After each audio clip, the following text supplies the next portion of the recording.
Hello everybody, welcome back to another video. Today I'm actually kind of going to be going over a little bit during, as Worlds is going on. I want to go over this Tommy Tuesdays tour that I participated in, prepped for pretty hard for Regulation H, just to kind of see like if I went really hard into a team and team building, how far I could go, and I actually ended up winning it.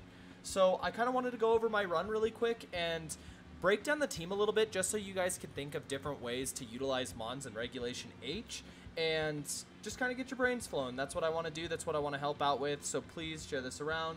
Be able to, hopefully get your guys' inspiration kind of clicking, and hopefully I can help you guys find some teams for yourself.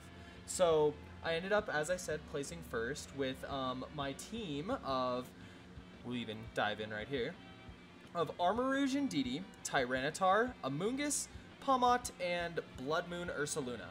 Now, you guys might be looking at this team kind of thinking like, wow, this team is like obviously a Trick Room team. This team, doesn't really have the speed control outside of that, and you would be very wrong, actually. So the biggest thing that I've been noticing about this meta is if you can take advantage of those middling speed mons while having a bit of bulk to where, like, if people are going for Tailwind or if they're going for Trick Room themselves, how you could kind of outlast that yourself.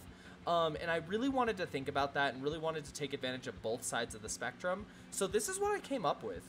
This is actually a max speed timid Armarouge. Now, the reason why I went with this is because of the fact of the matter that there's so much Rillaboom around, so much setup Golden Go, that I really wanted to try to, like, be able to take them by surprise and be able to one-shot them after a +1 boost with Armor Cannon. Indeedee was really nice as a support mon to stop priority, and set Psychic Terrain for not just Armarouge, but Terra Psychic, Terra Blast, Tyranitar. I thought that this would be really nice because it helps you with your fighting type weakness, and it also gives you some really nice offensive coverage and psychic coverage, and being able to have the terrain boost the Terra Blast was really fun, and I'm going to be playing around with these ideas a little bit more.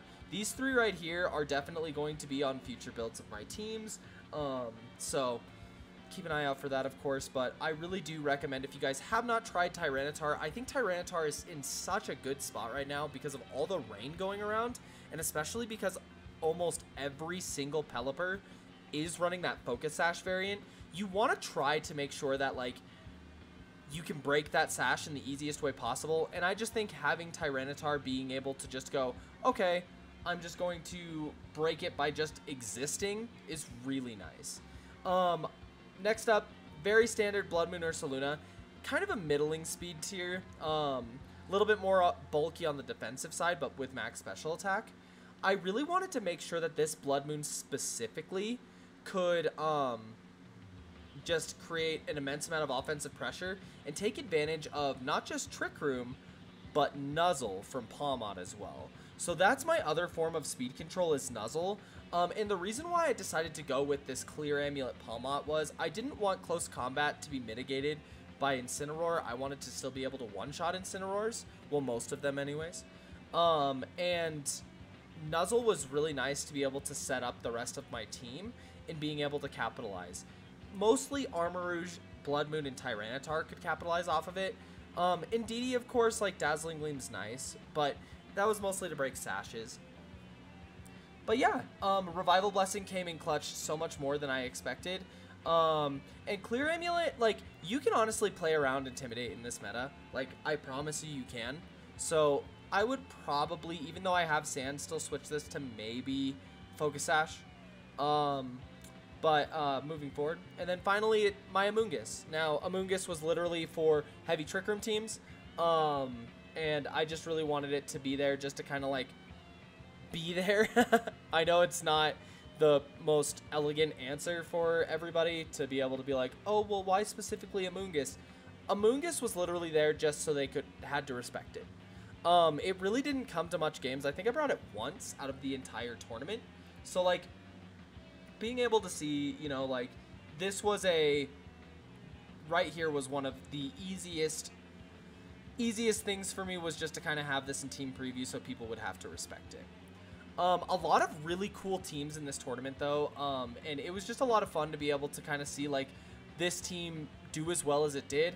I went 8-2. We can kind of go over my run But the biggest thing to say with this run specifically was I lost really heavily to this core right here. I could have played it a little bit differently against this core. They played really, really well, just kind of utilizing their psychic terrain and keeping their pieces.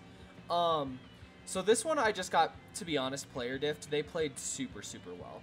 This one I got team diffed 100%. I could not break the Grimmsnarl plus Golden Go because once they got a light screen up, it was just super difficult for me to do any realistic damage to Golden Go, and if I got through Golden Go, you had to deal with Mouse Ape in the back. So yeah, that team was just ridiculous for me. It was super, super hard to be able to like break through this, and I do think that this type of core right here needs to be explored a lot more, and I mean a lot more. Like this this team right here needs to be explored so much more, because I think that this guy was onto something with this. I think that this team is phenomenal, because I mean, if you're just looking at it, it's like this team is so hard if played right to break. Like you have to have very specific answers to break something like this, and I guess like the losses they had,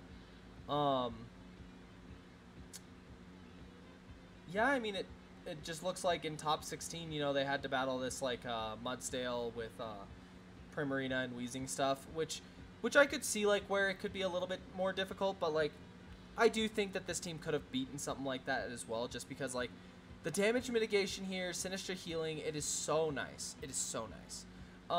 But yeah, enough rambling with this. I just kind of wanted to go over this because of the fact that like, you know, I truly think that if you put in the research and the time, that you will 100% be so good in this regulation. Like, put in research, think about your EVs, really, really test the limits of them.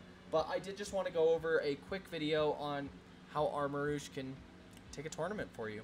I hope you guys enjoyed this kind of short style video. I'm going to be trying to get some more content involving Regulation H up sooner rather than later.